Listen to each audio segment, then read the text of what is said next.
Bom dia! No dia de hoje vamos tratar de um tema muito especial, o tema da vocação e especificamente a vocação sacerdotal e religiosa. Neste tema, que é tão amplo e suscita em tantos de nós tanta curiosidade, como é que esses jovens que seguem esse caminho da vocação sacerdotal, da vocação religiosa, escutaram o seu chamado, como foi que eles foram descobrindo aquela chamada, como foi que eles deram os passos até saber e ter a certeza de que eles estavam indo pelo caminho certo. Tantas dúvidas surgem em nós para saber como foi esse processo, como foi esse caminho até chegar naquele momento. E é por isso que nós trouxemos hoje aqui ao nosso programa o irmão Douglas Ginkreski, legionário de Cristo. O irmão Douglas é uma pessoa que tem uma ampla experiência nesse campo, ele tem acompanhado por vários anos e continua ainda acompanhando muitos jovens que sentem de alguma forma no seu interior uma certa inquietude, um certo chamado e estão buscando alguma certeza, um pouco de luz, um pouco de claridade no seu interior para ver se é aquilo ao qual Deus lhes está chamando. O irmão Douglas trabalhou por mais de 4 anos como promotor vocacional nas cidades de Curitiba, de São Paulo e continua até o dia de hoje, mesmo que ele esteja aqui em Roma estudando, continua ajudando por meio dos meios de comunicação aos jovens que fazem perguntas a ele, que acudem a ele, buscando luz e discernimento nos seus caminhos. Bom dia, irmão Douglas. Bom dia. Nós gostaríamos de começar, irmão Douglas, com uma perguntinha justamente para esclarecer o que é uma vocação sacerdotal, uma vocação religiosa. Bom, essa é uma primeira pergunta que acho que todos temos que fazer, né? Qual é a minha vocação? Porque, sendo realistas, todos nós temos uma vocação nessa vida, todos. Agora entra o passo de querer saber o que é essa vocação. Quando falamos vocação, muitos vêm na mente vocação sacerdotal ou freira, né? Sempre é os dois, mas não é só isso. Tem a vocação matrimonial, a vocação de ser pai e mãe de família, que também depois tem os seus matizes, né? Que depois, como pai de família, ele pode ser também um bombeiro, pode ser um policial, que também são vocações que vão surgindo. Então, vocação, todo mundo já sabe, né? Que vem da palavra do latim, vocare, que é chamar, e é um chamado que necessita uma resposta.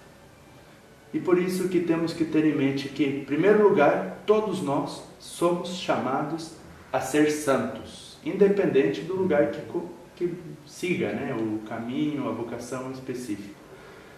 Eu gosto muito de falar que, sim, temos que ser todos santos, porque é uma vocação que Deus chama a todos, mas Deus também chama a um caminho particular para poder chegar a essa vocação de santidade e chegar ao céu também e servir aos demais. Então, em geral, a vocação é isso. É um chamado que é baseado no encontro com Deus e, baseado nesse encontro, exige uma resposta pessoal. Então, em geral, essa é a vocação. Então, por exemplo, como quando um jovem sente que talvez entra dentro dele aquela curiosidade por saber, ou aquele gosto, talvez eu acho que vai começando assim, aquele gosto, ele vê um padre, ou a menina vê uma freira, uma pessoa consagrada se dedicando a fazer o bem às pessoas, etc. Quais seriam as possíveis vocações que surgem dentro disso? Quais são os possíveis caminhos, os possíveis lugares onde eles podem desenvolver esse trabalho que eles estão sentindo dentro deles? Sim. Esse é um ponto importante, porque quando dissemos, né, que já cada um tem uma vocação. Então, quando Deus chama cada um para um caminho, Ele chama para um caminho específico. E claro, isso que você mencionou é muito importante, porque Deus vai manifestando pouco a pouco alguns matizes que vão ajudando o vocacionado, a pessoa que está buscando, a ver aonde que Deus quer que ele responda. E o meio para saber justamente a que caminho que Deus está chamando é justamente esses desejos.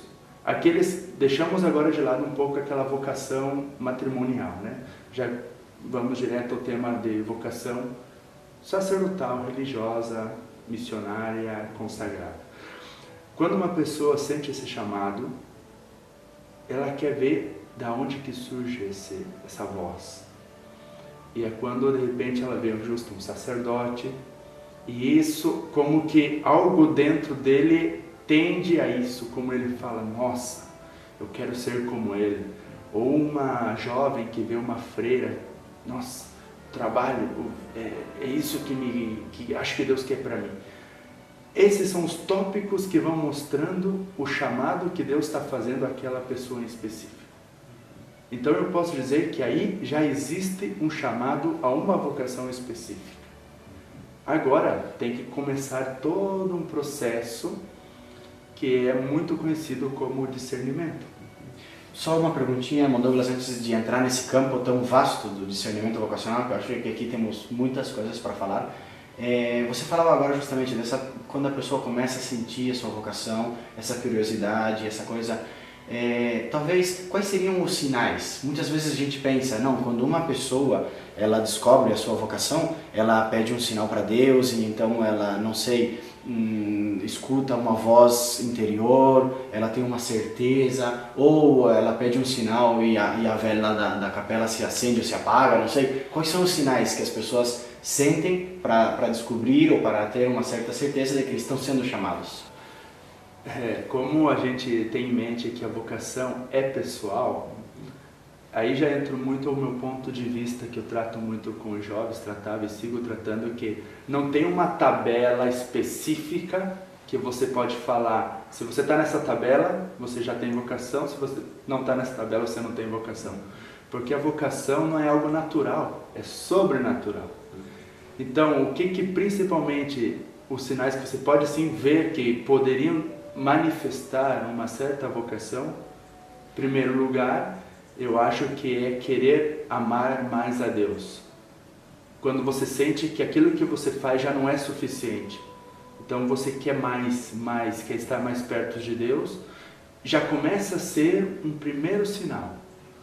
Depois entra o tema de amar e gostar muito das coisas da igreja, principalmente, gosto muito da missa, gosto muito de estar com as pessoas, de ajudar as pessoas, que também já seria um outro ponto, o tema de ajudar, de poder e querer fazer mais pelos demais.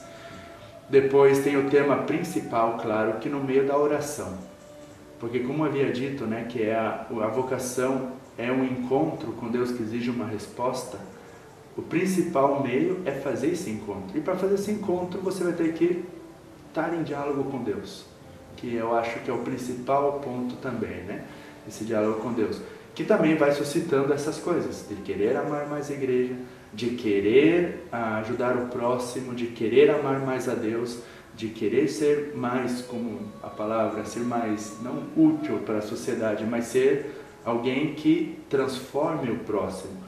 Claro, depois tem aqueles que pedem sinais. Não é o normal que eu brinco muito com os jovens, que a gente vê no Antigo Testamento tudo que parecia muitos anjos, muitos anjos que davam sinal, anunciavam. Hoje em dia, sim, Deus segue mandando esses anjos, mas já não são os anjos que vêm assim direto, mas às vezes é um homem ou uma mulher que apareceu por ali e de repente falou ou deu uma palestra que tocou o coração. E é quando começa como aquela bola de neve, pouquinho, e já chega um momento que você já não consegue segurar. Então Deus também tem os seus sinais. Para alguns que quando estão fugindo muito da vocação, não duvido que Deus possa mandar um sinal, por exemplo, de acender, apagar a vela, mas não é o mais normal.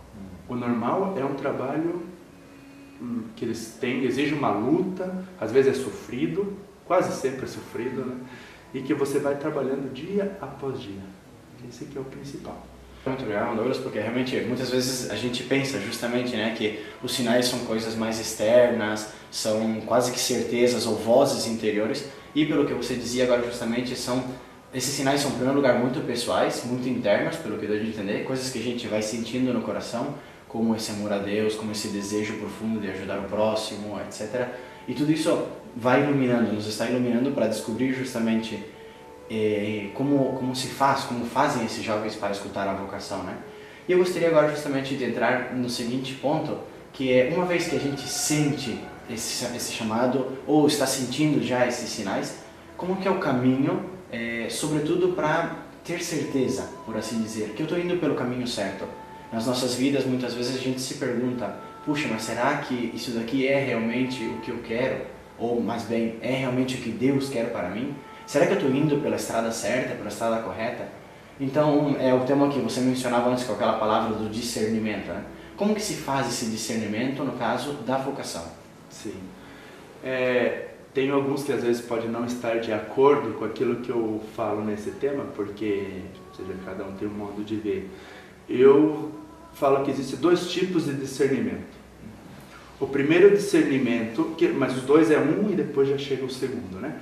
O primeiro tipo de discernimento que você faz é para saber se Deus te chama para seguir a vocação matrimonial ou consagrar-se completamente a sua vida ao amor de Deus.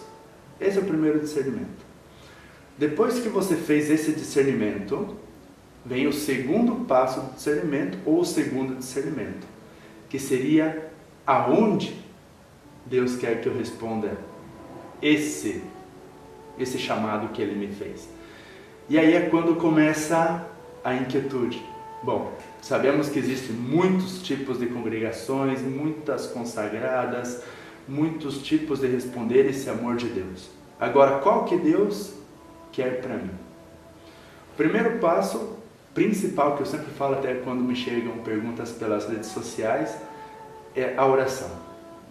Você tem que colocar-se diante de Deus como um servo diante do seu Senhor e como um filho diante do seu pai que vai pedir conselhos.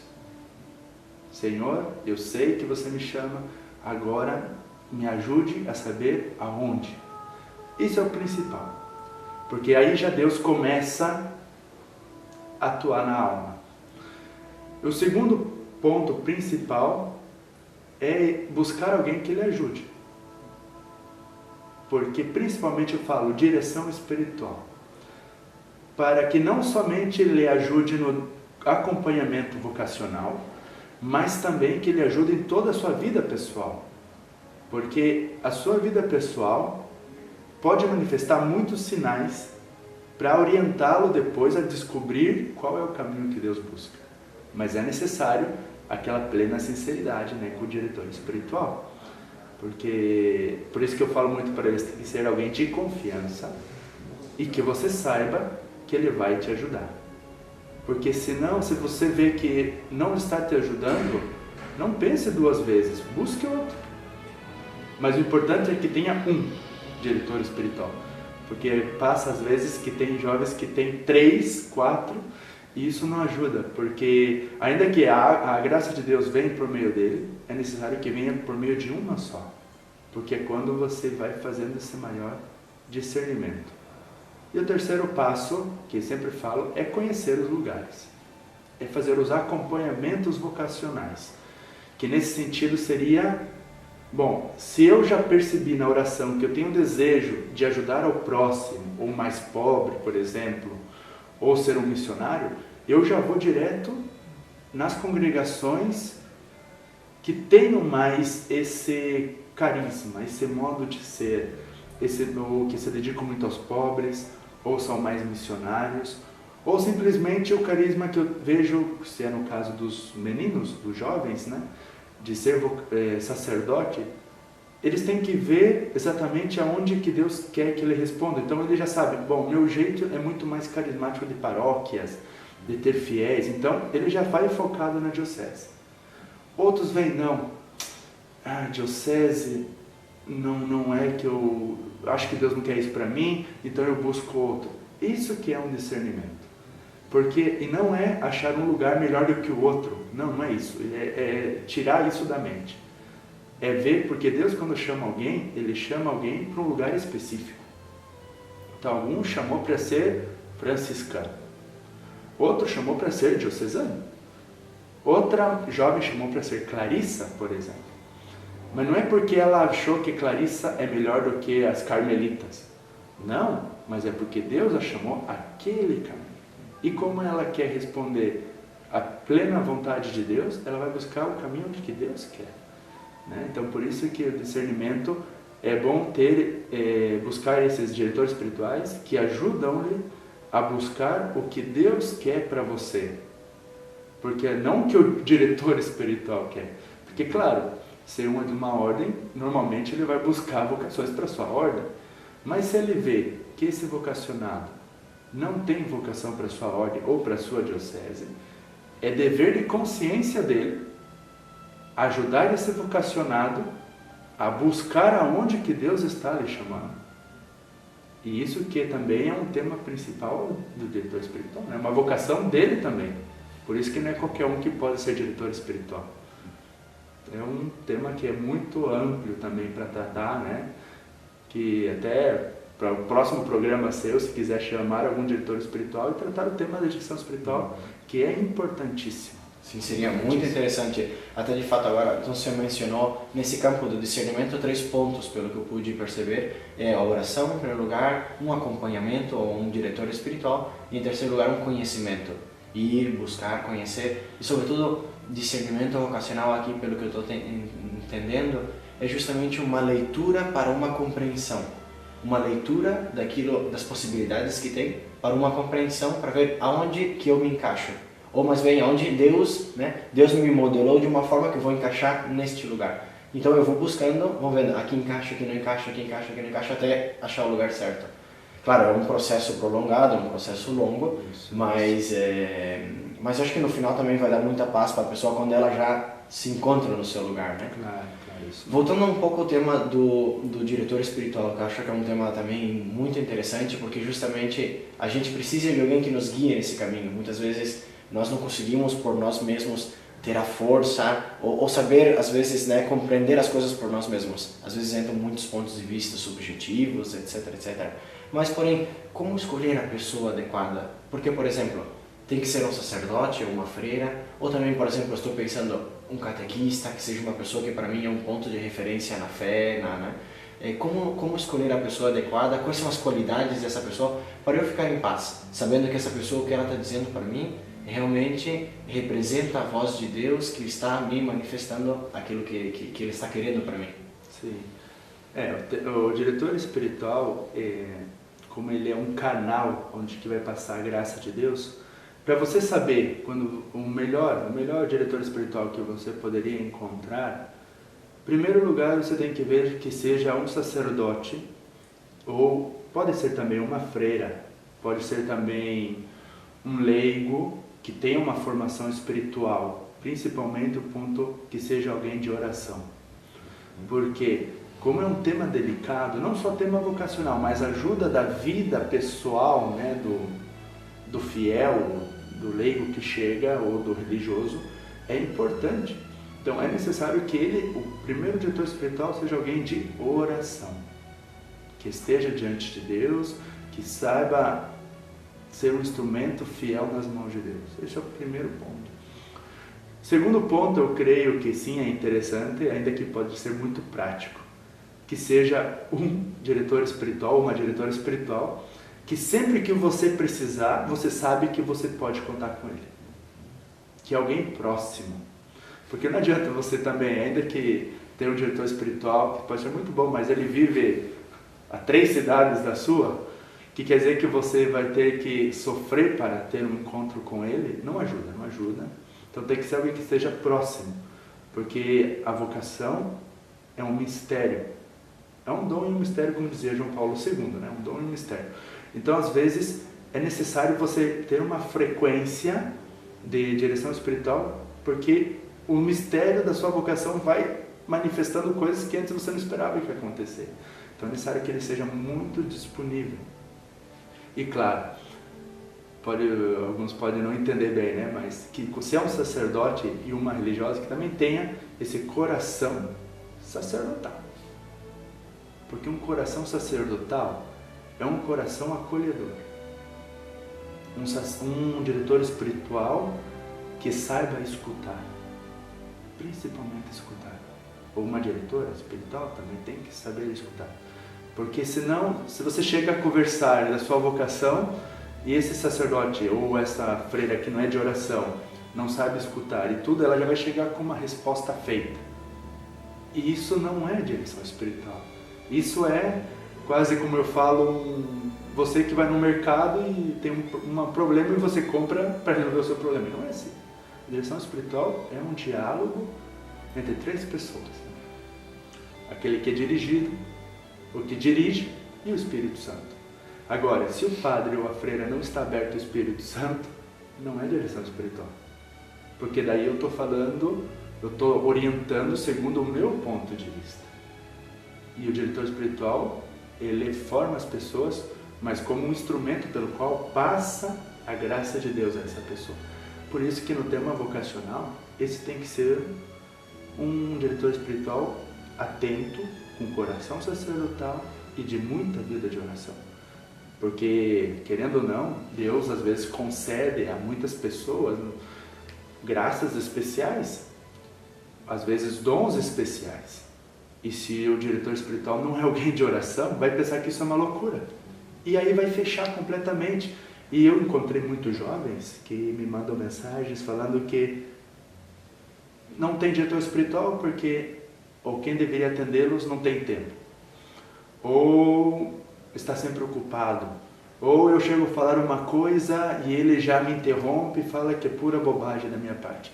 Então isso não é direção espiritual. Essa é da escutar. Porque cada um tem uma alma e cada um tem um caminho que tem que seguir. E esse caminho que cada um tem que seguir é pessoal. Não é tratar como todo mundo tem vocação ou como todo mundo não tem vocação. Cada um tem um chamado. E o que fazer no caso em que o jovem que está descobrindo a sua vocação não conta com o apoio dos pais? É uma problemática que cada ano que passa fica mais intensa. Antigamente, né, a vocação na vida familiar era um grande dom. Hoje, para muitas famílias, passa a ser um desastre. Eu falo assim uma coisa para esses jovens, que em primeiro lugar, não irem contra os seus pais. Porque quando se divide a família, não está Deus. Já quando a vocação se torna um meio de divisão, no sentido que, não, agora eu vou ir contra meus pais, eu vou mostrar para eles, tal. Não. O principal ponto que eu falo, reze. Reze pela sua família, reza pelos seus pais, peça a Deus que ilumine eles, que oriente eles para que conheçam sua vocação. Porque o problema principal, eu acho que não é que os pais não querem que seus filhos sigam a vocação, mas é que eles não entendem por que tendo tantas possibilidades, seu filho ou sua filha quer ser freira ou padre. Isso que é difícil de compreender. Então, que Deus vá transformando o coração. Que nem eu falo para alguns pais, né? Se eu vejo vocês que casaram, eu às vezes me pergunto, mas por que você casou com ela e ela com você, tendo tantas pessoas no mundo? Ah, não, mas é porque foi algo que eu senti. Então, é a mesma coisa a vocação. A vocação, alguém quando faz esse encontro com Deus se apaixona, né, por essa pessoa. Então, aqueles que não fizeram a mesma experiência não entendem a vocação. Por isso que às vezes vão em contra. Agora, aqueles que já fizeram a mesma experiência, que normalmente são os vocacionados, eles se apoiam entre si, porque ele compreende o outro. Então, o que falta muitas vezes na família? Falta de compreensão. Então, por isso a oração, para que Deus vá. Depois, o diálogo. Tentar dialogar, manifestando aos seus pais que você é feliz seguindo a sua vocação. E assim eles vão vendo se verdadeiramente você tem um chamado, cedo ou tarde, Deus vai transformar o coração dele. A gente mesmo conhece sacerdotes, às vezes, que a família só apoiou a vocação no dia da ordenação. É normal. Porque nunca entenderam, ou às vezes estavam com aquele receio, será que ele chega até lá? E depois, claro, e é bom sempre, se você tem esse diretor espiritual, alguém de muita confiança, que tem uma caminhada na igreja, que seja um apoio também nesse diálogo, que vá conversar com seus pais, mas eu falo isso, conversar.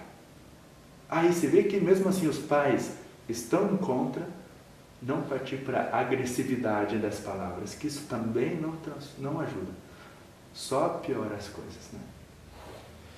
E, irmão Douglas, só para terminar de entender o tema desse discernimento, ainda voltando um pouco naquela parte de trás, existe, você mesmo mencionava, né, existe vocações ao clero diocesano e existem vocações às congregações, às ordens religiosas, etc.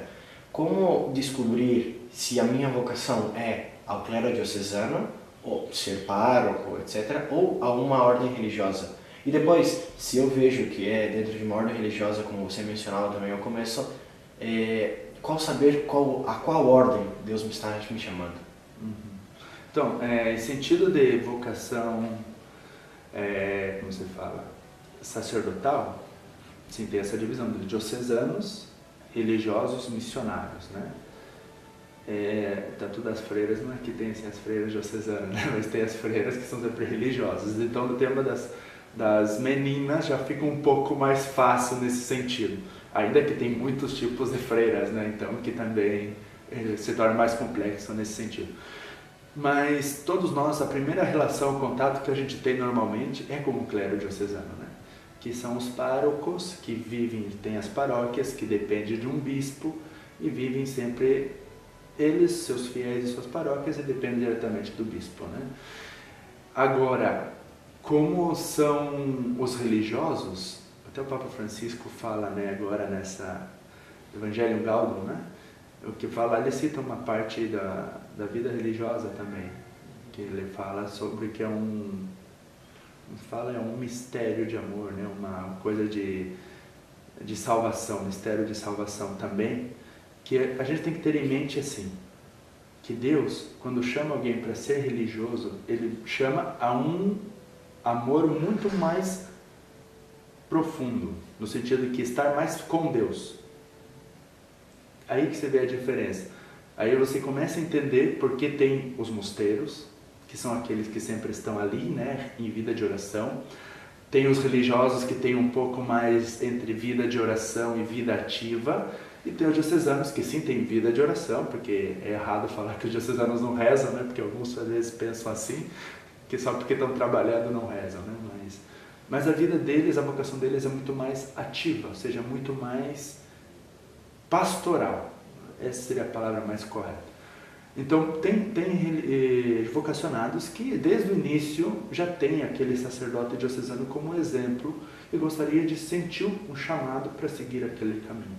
Como foi o meu caso, eu era coroinha, tudo, mas nunca havia sentido ser chamado a ser sacerdote diocesano. E quando eu conheci, né, os legionários, já foi como aquele empurrão de Deus, né, um toque, é aí. Então, e você vê que Deus vai mostrando esse caminho para você. Se você muitas vezes ainda está tanto na diocese e não sente-se chamado, se Deus te chama a vida diocesana, ainda que você no momento não vê, Ele tem o tempo dele e Ele vai mostrar. Ele vai mostrar. Agora, você, com o seu diretor espiritual, com a oração e com os acompanhamentos vocacionais, é quando você vai começar a ver justamente aonde que Deus está querendo que você vá. Por isso, aquilo que a gente tínhamos falado antes, né? Se você tem uma tendência e gostaria de entregar sua vida completamente à vida dos pobres, ajudar os pobres, você vai, claro, já enfocar as congregações que tem esse trabalho mais dedicado aos pobres. Ah, não, eu gosto muito da vida paroquial. Eu sei que os diocesanos estão nas paróquias. Ah, mas eu também sei que tem congregações que têm paróquias. Então eu vejo, então já deixo aquelas congregações que são de mosteiros, porque para mim não vejo que não é o que Deus quer para mim. Então eu vejo essas duas. Aí começa o discernimento.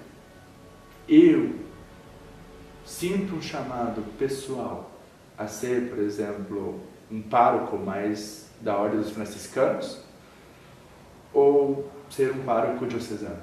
E aí também, novamente, o diretor espiritual. Por isso que eu falei que é importante que o diretor espiritual tenha tempo, que tenha dedicado, seja dedicado a essa ajuda, né, contínua, porque é sempre assim, é uma coisa que gera outra pergunta, que gera outra pergunta. E se a gente não consegue responder e só for viver esperando os sinais, às vezes não vai chegar. Ou às vezes o sinal que Deus manda não é aquele que a gente pediu, mas Ele manda. E então importante é isso. Conhecer bem, fazer a direção espiritual, tirar as suas dúvidas, rezar e depois, claro, também confiar em Deus. Porque muitas vezes a gente não toma decisão porque a gente fica com medo.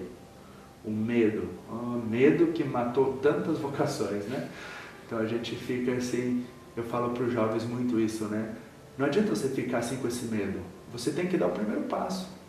Se você for conhecer, se sentiu chamado e viu que não é seu caminho, você não perdeu nada. Agora, se você não foi por medo e era seu caminho, aí você perdeu tudo. Então é importante isso também de confiar no que diz o diretor espiritual, no que diz Deus no seu coração e nos encontros vocacionais também. Bom, Douglas, hoje é dia 10 de janeiro, acho que para você também é um aniversário bem especial, aniversário da sua entrada no seminário. Quantos anos faz? Fazendo já 13 anos, 13 para 14 anos. 14 anos que entrou no seminário, olha só que caminhada longa ao mesmo tempo, mas também a gente vê, e dá tanta alegria ver você tão feliz, falando da sua vocação, e essa missão maravilhosa, né? Eu acho que com certeza traz a paz a muitas almas, a muitos jovens que estão buscando discernir, perguntam para você, buscam luz, buscam esclarecimento.